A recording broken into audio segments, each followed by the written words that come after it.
In purely practical terms, Marxism must be far and away the most influential new philosophy to have appeared in the last 150 years or so. And I suppose most of us have a rough idea, anyway, of what its basic tenets are. One could put them, I think, like this. Everything that really matters about a society is determined by how it maintains itself in existence, because it's what people have to do to keep alive that really decides their relationship to nature and to each other, and therefore ultimately to everything that grows up on those bases. So the decisive thing in any society at any given time is what the means of production are. When they change, people's ways of life have to change, and the way individuals relate to each other has to change, and thus the organization of classes changes. So long as the means of production are in the hands of a section of society, rather than the whole of it, a deep-seated conflict of class interests is inevitable. For this reason, the whole of history up to now is really a history of class struggles. This is bound to continue until the means of production are taken over by society as a whole, thereby abolishing classes in Marxist sense altogether, and held in common ownership and run in the common interest. The establishment of this new kind of society, i.e. communism, will inaugurate a whole new era of human history which will be different in kind from the past. However, since no ruling class can be expected voluntarily to give up its ownership of the means of production, with not only the wealth but also the power, privilege and prestige which that confers, the forceful overthrow of the existing system is likely to be the only way in which communism can be established. And it's therefore, if only for that reason, justified.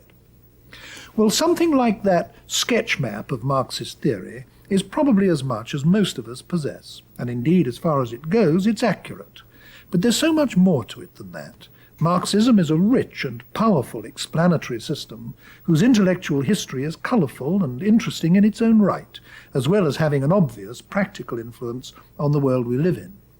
Well, in this programme, we're going to consider Marxism as a philosophy. To do so, we have someone with us who has a lifelong interest in the subject, the Canadian Charles Taylor.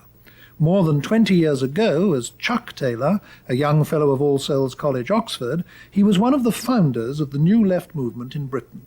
Since then, he's been Professor of Philosophy and Political Science at McGill University in Canada, has run as a candidate several times for the Canadian Federal Parliament, and has published a major book on Marx's philosophical progenitor, Hegel. Now, after all these years, he's back at All Souls as Professor of Social and Political Theory in the University of Oxford.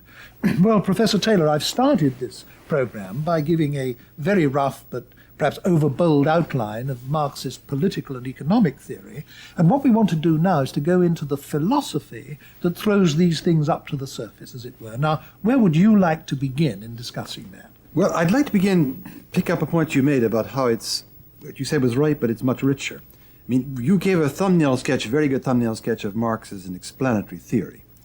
But there's also another dimension, a theory of liberation, which I think accounts for the immense importance and excitement that this theory has generated in the last century. I mean, you can start really from the same point. It's that human beings are what they are because of the way they make their lives, the way they produce the means to live, and they produce the means to live as a society, as a group, not individually.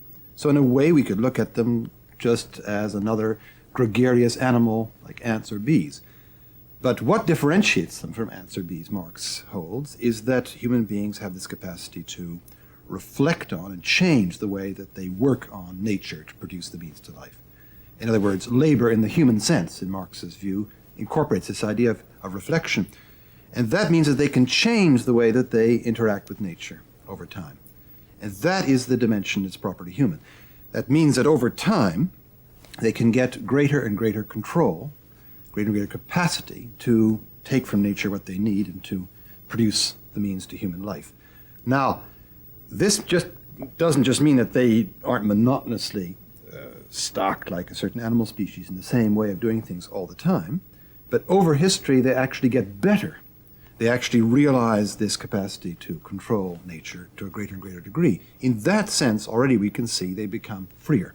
That is, with the increase of technology, with their understanding of nature, with their capacity to reorganize their lives, human beings become more and more capable of controlling the way in which they interact with nature. And is part of the point here that man in his most primitive state, when he's literally emerging from the animal state, is virtually enslaved by nature. He's subject to all the natural forces The around him. realm of necessity is the word that Marx uses for this very much. And that the historical process can be seen as the process of self-liberation from this enslavement to nature, which is, conversely, if you like, the process of the conquest of nature, that we are more and more mastering our material environment. Is that the... Now, what makes Marxism a very interesting and rich theory is that there's another, as it were, wing to this, that as man progresses in history and as it conquers nature, something else happens between human beings. Because Marx believed that it was absolute necessity in order to progress that human beings break up the original highly unified human society. There had to be a division of labor. There had to be the generation of a surplus which required very rigid discipline. And all this meant necessarily, inevitably, that some men would dominate others. In other words, there would be class division. And the tragedy of this, if you like, is that this great capacity to control our labor and our interaction with nature and our way of being in the world is something that we never can fully exercise, because it's something we only could exercise as a whole human society together, whereas the necessary requirement for progress in the beginning is that we break into class division. And the result is that instead of we're controlling freely our way of interacting with nature and getting the means to life from nature, we find that it escapes human control, that it follows a set of impersonal laws which no individual person, no individual group can dictate.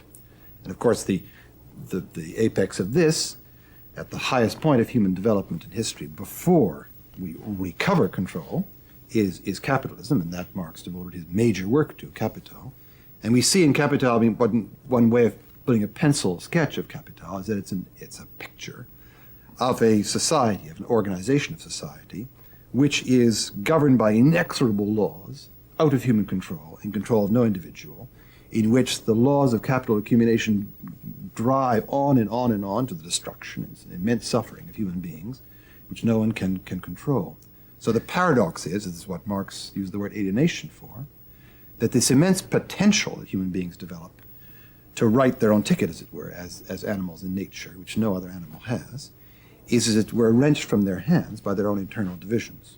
Now comes the final culmination, in which by a revolution, human society can recover control. Something that can only happen at the apex of history when the surplus has been generated and the means have been, as it were, gathered. Why is this, so to speak, almost magical act of revolution going to make everything right that's been wrong throughout history? How does the theory explain that? The theory really is that there is a bent in human nature, if you like to put it this way, towards ultimately free and therefore collective control together over their destiny. And this bent, you can see, is being frustrated by the fact that in previous history it just wasn't possible to take the first steps without paying the terrible cost of class-divided society. I mean, in very poor, indigent societies under primitive communism, it was necessary to break into dominators and dominated, masters and servants, in order to make the next step. I see. And it's when it no longer is necessary, as it were, yes. the Marxist theory is, that a class will arise which is willing to take that step towards a revolution which will, for the first time, not simply produce another dominant class, but do away with domination altogether. Yeah. If I remember rightly, and absolutely, in a way, the key to this whole process, in Marx's view, is the division of labor, isn't it? Because I believe he says that in order for human societies to develop beyond the very, very primitive stage, you have to have specialization. But once you have specialization, the individual is no longer producing everything that is responsible for his own maintenance. And he becomes dependent on others, he gets hived off into particular groupings with others, but he also becomes, so to speak, an instrument of production. He is somebody who is now being used for the purposes of others as well as himself to produce the means of livelihood for society as a whole. And this starts the process that you just mentioned of alienation. He becomes someone who is, as it were, cut off or partially cut off from the means that sustain him. Yes, we are all, at that point, fragments of the social process, and none of us can really understand or control it totally. And it follows from that, of course, that when we have a revolution in which we recuperate this control, that once again the division of labor is overcome. It's a very important theme in Marx that the division, at least between workers by hand and workers by brain, will be overcome. But now, I think the really exciting element in this, which has not always been brought out very clearly, but I think is always there, what I call the liberation theory, is really this, that what human beings are about in history comes to be something very surprising. The motivation for all these earlier stages of history, moving from one system to another, is of course just acquiring the means to life. I mean, the very dire necessity of keeping alive. But Marx had the view that it was part, if you like, of human fulfillment to exercise this capacity to control their lives for its own sake.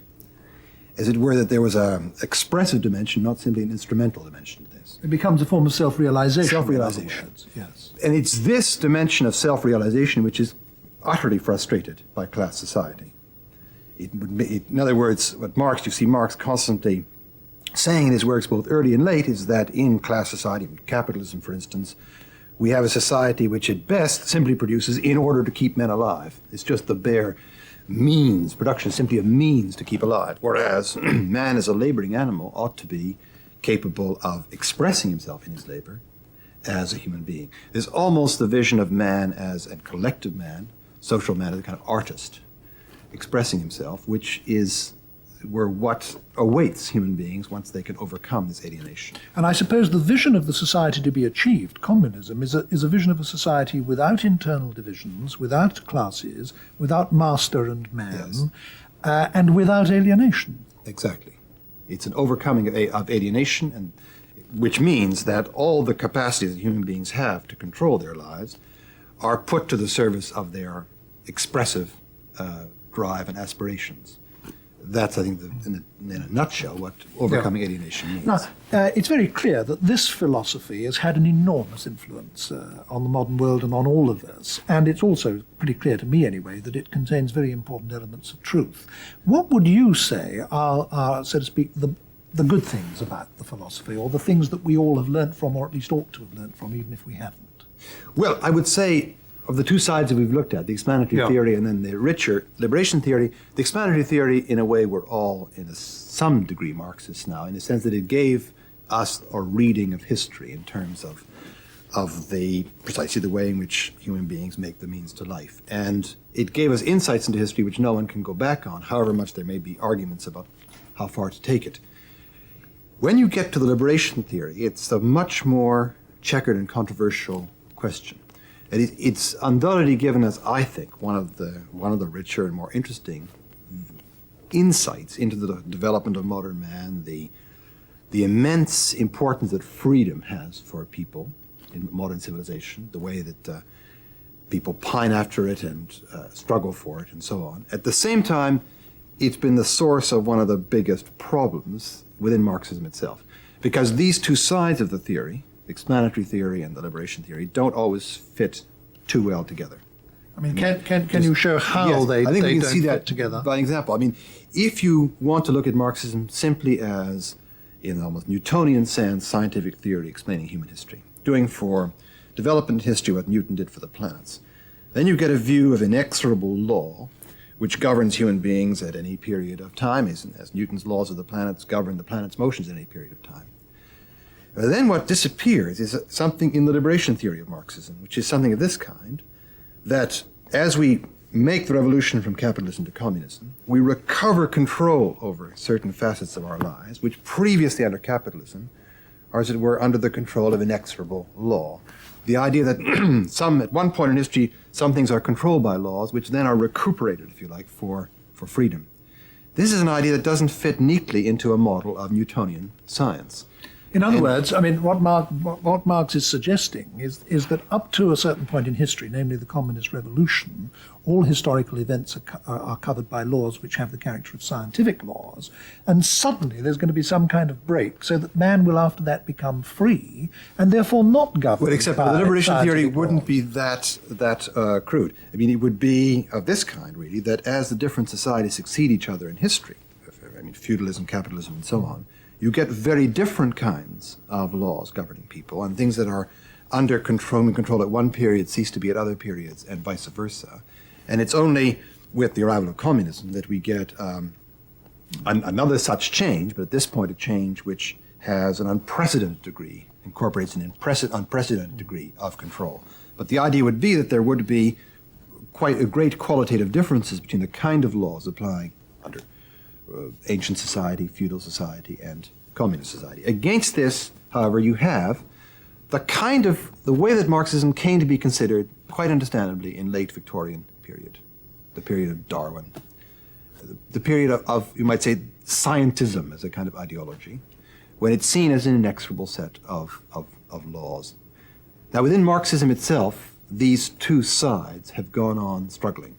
As a political movement, it can't abandon either one, because I think its political punch precisely depends on holding on to both of them. I mean, it has to hold on to the liberation theory because that is the whole messianic future that it can open to man, and it has to hold on to the claim to being a science because that stamps it as something quintessentially modern, which has overcome superstition and which can have a really solid foundation.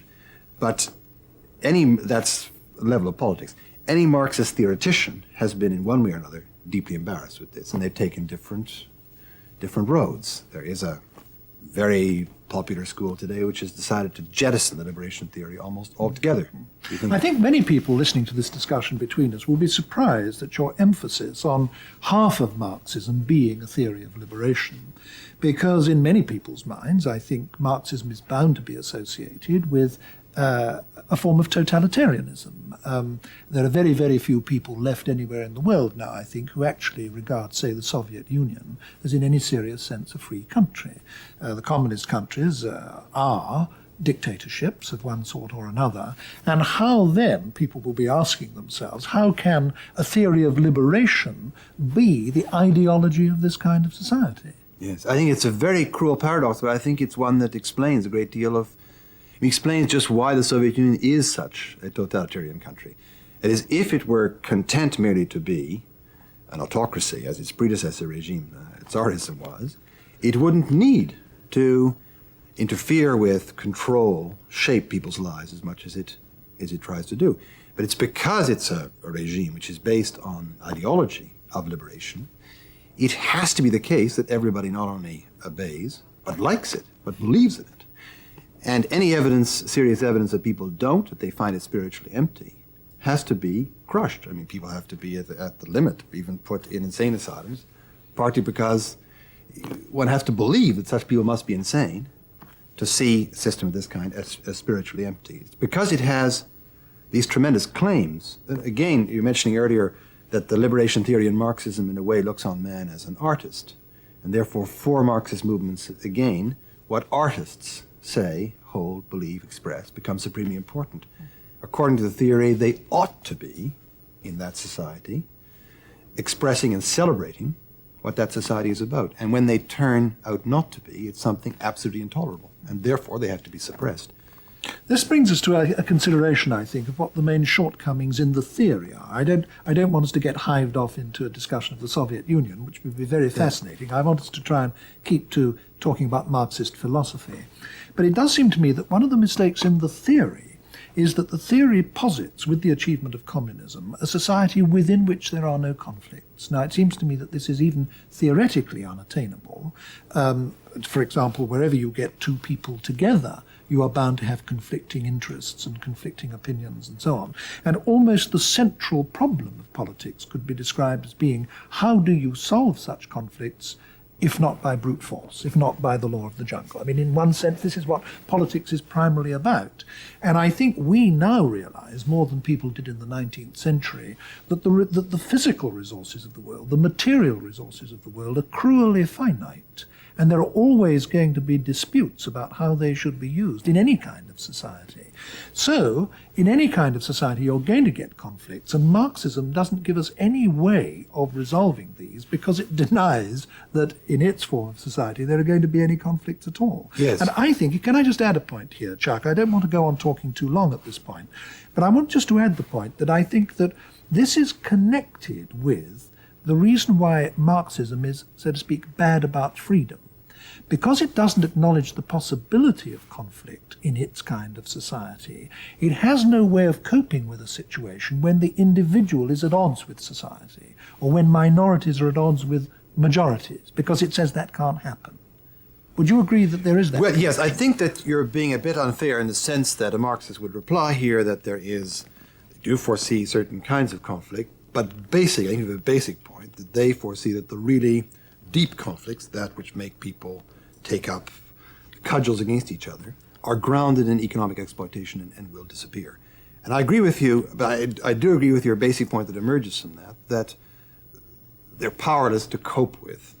They have no resources, intellectually or otherwise, to cope with conflict, and no model of how to operate a society in which conflict could arise. And there's a very deep feeling that if you begin to allow for that, you're going beyond the bounds of Marxism. I think that's certainly true. What do you think are other important shortcomings of the theory as a theory? Well, in a way, something we should have raised in connection with the Soviet Union, it's the opposite of the criticism of the Soviet Union. It's that it all happened in a country like the Soviet Union and not in a Western advanced country, because the theory of Marx was definitely to the effect that communism would come about in the most advanced industrial societies. I mean, in a way, just as you can say what's happening in the Soviet Union is no test of Marxism, so on the other hand, you have to say that the biggest intellectual question put to Marxism is, why hasn't it happened in Britain, in Germany? And I think that this is both one of the major shortcomings of the theory and one of the major sources, one of the major areas of continuing discussion by Marxists. Would you agree with me also that Marxism is very limited in the following sense, that with, so to speak, the great philosophies of the world, or the major ideologies or major religions, they provide explanations of the world on, one can put it very crudely by saying it this way, they provide explanations on three different levels. The individual level, the human individual with his unique life and death and consciousness and knowledge and soul if he has one, and moral sense and so on, and a whole cluster of important philosophical problems, the mind-body problem, the problem of the self and so on, relating to the individual. Then there is the social level of political, social problems, historical problems, and so on. And then there's the level of problems concerning the natural world, the cosmos, the material world, with fundamental questions arising about the nature of time and space and the whole material structure within which human life finds itself. Now, it seems to me that the great theories, the great philosophies, are richly explanatory on all three of these levels. Whereas Marxism isn't. Marxism almost totally ignores two of them. It ignores the level of the natural world and has nothing to say about the cosmos, and really has almost nothing to say about the individual. It's a theory that functions entirely on that intermediate level of social existence. Well, I'm not sure I agree with you on that. Having nothing to say about the cosmos, I'm afraid that in some cases they have too much to say about the cosmos. They're a development out of Engels, which you now have in the Soviet Union, of the dialectics of nature, which I think is a lot of nonsense philosophically. Really, it would be better if Marxism had nothing to say about the natural cosmos. What modern ideology or religion does. I think that a much more powerful criticism of yours would be that it has nothing to say about the personal level. And I wonder, however, if that's entirely true. It's true up to now, the historical record, that not much has been said by Marxists.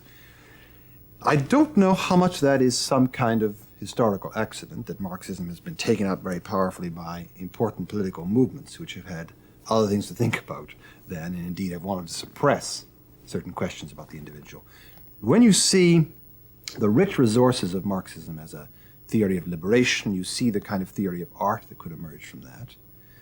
It's possible to conceive of another development of our culture, you can imagine it happening, in which that side of Marxism could really be explored, could be given the kind of exploration and development that Marxist economics has been given, or Marxist theory of development has been given. We have just a few signs of it really in Marxist aestheticians, Marxist theorists of art. And there could be an ultimate question arising there, whether the individual, as we've understood it in the past, the lonely individual who very often faces the most dramatic and important aspects of his life alone, whether Marxism could ever properly capture this may indeed be a question. But it's a question we don't know the answer to a priori, because this is a very underdeveloped side of Marxism. It would be interesting and very exciting if there were such a turn in our cultural life, that our Marxist thinkers, instead of being very exclusively focused on theories of why the revolution didn't take place or why it will take place tomorrow, or theories of the state and so on, in which sometimes diminishing returns seem to be coming in, and could be a focus on greater development of Marxist theory of art, theory of human aesthetic experience, moral experience. It could be something, there have been certain beginnings which have never been really taken up, which could be something quite interesting. Do you regard the acceptance or indeed advocacy of violence as being a strike against the philosophy or the theory? Well, you can't say that an advocacy of violence is such, because there's very few theories except outright pacifist ones. I mean, a great theoretician like Locke of liberalism advocates revolution in certain circumstances.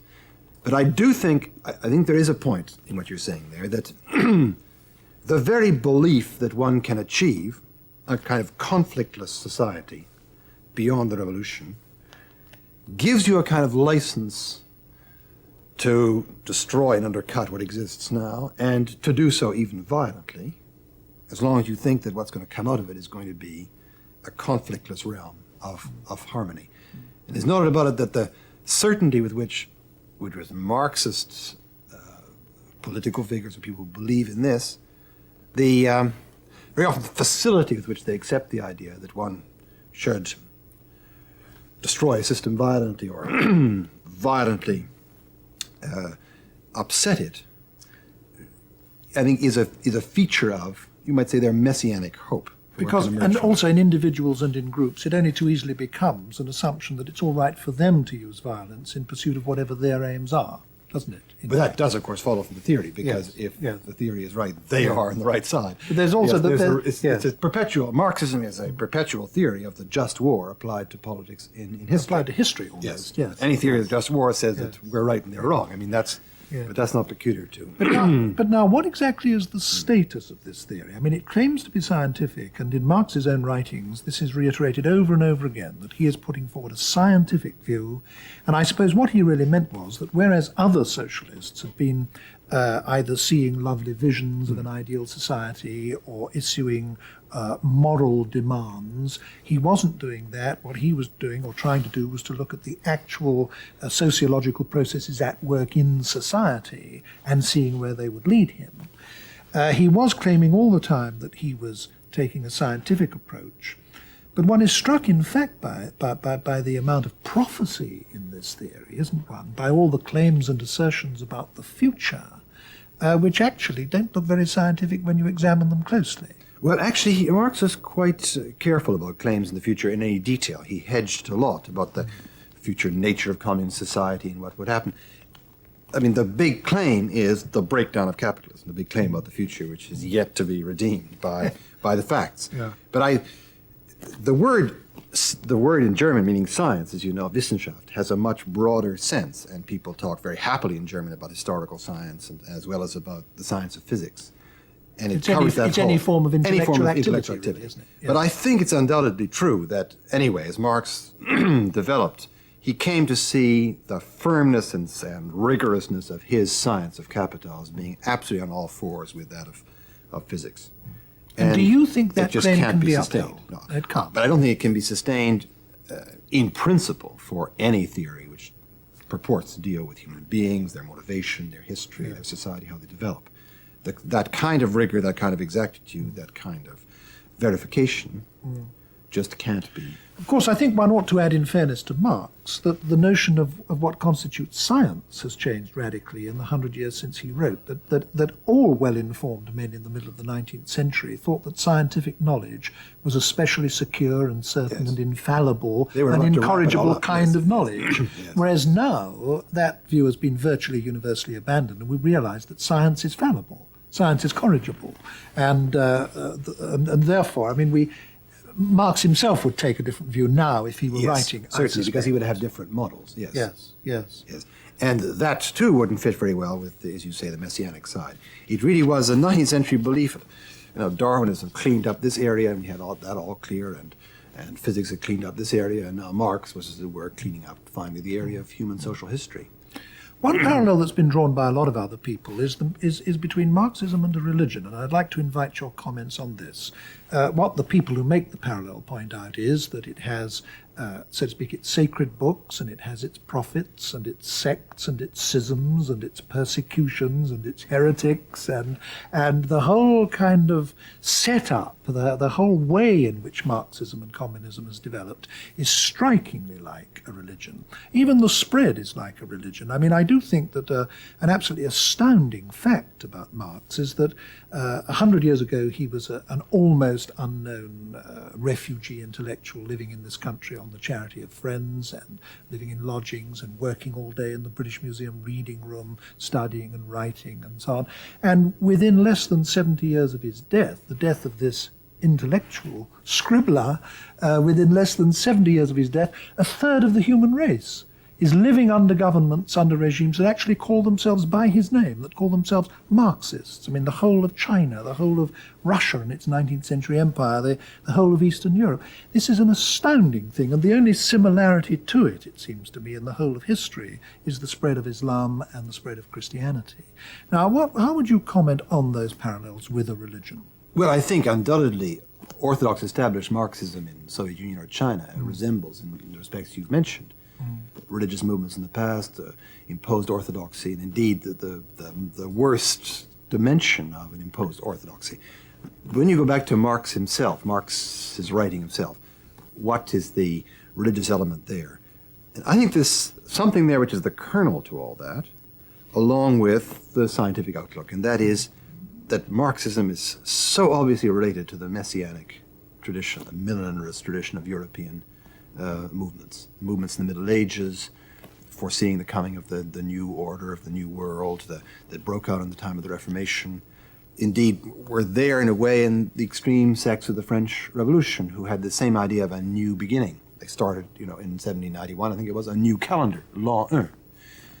And this is a very important feature, via the works of Hegel, which fed into Marxism. Particularly the idea that there will be a period of maximum strife, maximum suffering, a great final struggle just preceding the introduction of a new age of harmony, peace, fulfillment. Now, this is not necessarily incompatible with science. I mean, if it did turn out to be the case that Marx's view of human history was right, then it would turn out that Messianic movements had been uncommonly prescient, just as certain myths as it were, are forerunners of atomic theories and so on. But there's no doubt that, right or wrong, this has been part of the very powerful appeal of the theory. This, however, is still very far from what you were pointing out, the elements of established religion with heresy trials and the Holy Office and all the paraphernalia, which has grown up where Marxist societies have established themselves officially. But, I mean, you do agree that parallel exists. Oh, yes. As well. I mean, unquestionably. Unquestionably. Yes. Now, this really takes me naturally to the next question I wanted to put to you, which is this. In view of all the things that we've agreed are either wrong with Marxist theory, or if that's too crude a way of putting it, in view of the limitations and shortcomings of the theory, how does one explain the spellbinding appeal that this theory has had to such enormous numbers of people? I mean, you've begun, so to speak, halfway to answer this now in what you've been saying. Yes. But I'd like you to unpack that a little more. Yes, I think that if we go back to these two sides of it and see that it combines them, some of the most important, some of the most appealing theories in history have been the theories that combine two things that people want to combine and they can't easily combine in life. And the claim to be a science, to be something firmly established, to be something very much of modern times, which has cast off all the superstition of the old days, and yet at the same time answering that deep hunger for a new age, a new era of freedom, of fulfillment, that these two can be held together, I think has been a very powerful claim, very powerful appeal. And it's gone right through a tremendous gamut. I mean, all the way from intellectuals, semi-disabused intellectuals in Western societies, for whom Marxism is very much a private orientation to their studying, whatever they're studying, because they haven't maybe a popular movement, but are, as we're attracted by the same combination from their point of view, all the way to third world countries, third world populations, where, because there's been a rapid breakdown of an established set of traditions, something new has to take its place, some new global picture of life, particularly one that offers a future and that can claim to be modern. And the same mixture, seen from a different angle, so we're a new heaven and a new earth, but established by science, by what is quintessentially modern, has its appeal. And so we have this tremendous gamut of different publics and different kinds of people which this combination can appeal to. It may be that Marxism may be eclipsed in this. I mean, in this second function, by, as it already in a way has been partly, by nationalism. Or we may find, and this is perhaps unlike religion, a whole lot of hybrids growing up, which have taken, in different societies in the world today, official ideologies which have taken some things from Marxism and mixed them up with other elements which are terribly important in that society, particularly national elements, so that we will have African socialism or Arab socialism, all of which owe something to Marxism but may try to make it part of a broader mix. But in all these cases, you can see an attempt to do the same kind of thing, to have a global view of things, perhaps also which saves the tradition from which people come, and yet which can claim somehow to be radically new, a new beginning, quintessentially modern, and founded on the most solid establishment of modern civilization, namely science.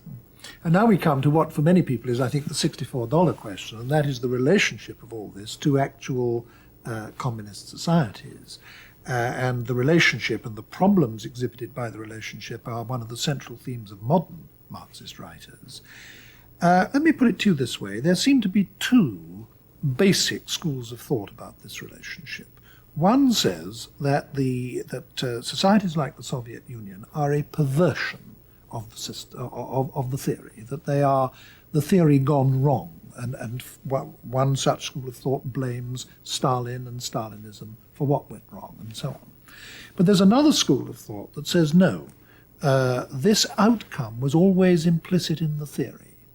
And one interesting fact about that is that from the beginning it contained many revolutionary left-wing people. For example, some of the early anarchists, Proudhon and Bakunin, always prophesied that if Marxist theories were put into effect, they would issue in a despotism, a dictatorship. And later on you get Rosa Luxemburg, the revolutionary leader of the German socialists at the time of the First World War, saying that if Lenin's views were put into effect, they would be bound to issue in a pre-state. Now, which of those two views, roughly speaking, do you sympathize with? Well, Rosa Luxemburg, I mean, she was saying Lenin's views, not Marx's views. And I think that is the right theory. I mean, of course, if you go back to any theorist who never had his theory put into effect in his lifetime, but was just theorizing, you can find a great many things that, with this attitude and that attitude, can lead to almost any result. Think of the academic game people play with Rousseau. Is he totalitarian? Is he liberal? And so on. There's no doubt, however, that in Marx's view, what ought to follow from a revolution would be, what indeed he discussed the French Commune of 1871 in these terms, would be even more radical, basic democracy than we have in any Western society today, with the recall of delegates and so on. The type of command society we see developing in the Soviet Union very much emerges, however, out of Leninism, out of Lenin's view of the party as a command structure, and out of the situation in which Lenin found himself. So I think that there's a little bit of over-wisdom after the fact in reading all that back into Marxism. The only thing you can say is that the very idea, the very belief that one is going to bring about a conflictless society ill-equips one, as you said earlier, ill-equips one to develop a model for how to work in conflict. That Marx would have had a great deal of trouble if his theories had actually worked out in his lifetime.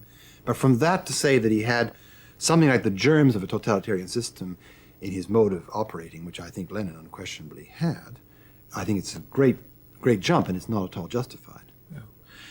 Given that that all of the known Marxist movements that have actually come to power have resulted, in fact, in bureaucratic dictatorships, how do you think they're going to get out of this? Do you think they will have to that the societies will have to abandon the theory of Marxism if they are to evolve into non-dictatorial societies? Or do you think they can do that on the basis of some reconstructed Marxism? I mean, it's very unlikely the Soviet Union will do this on the basis of a reconstructed Marxism, but it is possible. I mean, ever since this shock occurs of Marxism taking over and making such a horrifying regime, there has been attempts by what are called revisionists, other Marxists, many in the West, but elsewhere, even some in Yugoslavia, to rediscover their Marxism. And extremely interesting and fruitful ideas have been developed along these lines.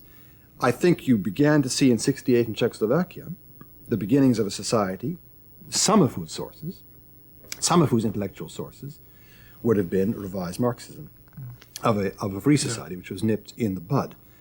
And a substantial amount of thought has gone on, as I mentioned, in Yugoslavia, where, again, it's not really very possible to put it into practice. Indeed, those who think these thoughts, some of them have lost their jobs. But nevertheless, there is a possible living development of Marxism, which could be the basis for this kind of society.